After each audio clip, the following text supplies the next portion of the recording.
Assalamualaikum warahmatullahi wabarakatuh. Bersama saya kembali ke channel Syekh Aceh. Pada kesempatan berbahagia ini, saksikan buka puasa bersama dengan jamaah pengajian Babur Rayyan. Kita lihat bersama jamaah pengajian yang sudah datang.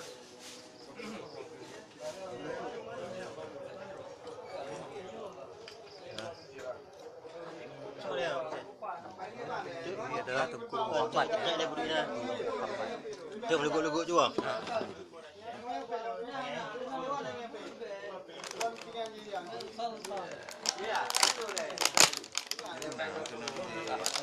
Jamaah pengajian Babur Rayyan. Alhamdulillah kami yang datang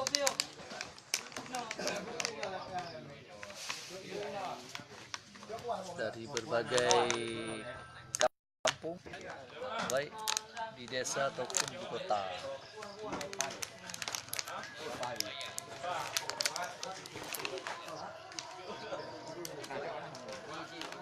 Yang di sudut paling ujung itu adalah guru kita, namanya Abun Saleh. Yang di sampingnya Pak Gesi, Pak Gesi Kampung Cepreh.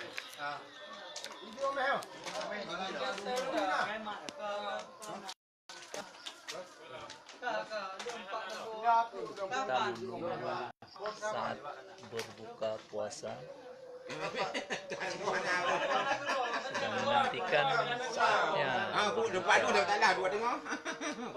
Jamaah sangat sabar menunggu, tapi tidak sabar untuk mencicipi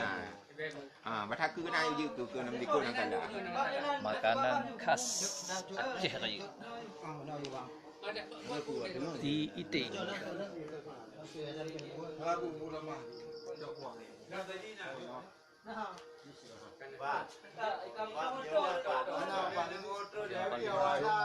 Adalah Pak Gesi serta pimpinan pengajian.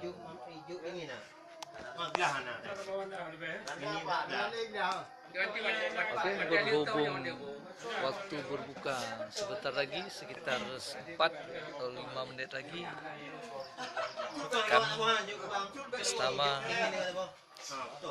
Syekh Aceh, channel Syekh Aceh beserta jamaah pengajian Babur Rayyan mengucapkan selamat berbuka puasa Anda semua dan sahabat-sahabat semua. Demikianlah, lebih dan kurang kami mohon maaf. Wabillahi taufiq wa hidayah. Assalamualaikum warahmatullahi wabarakatuh.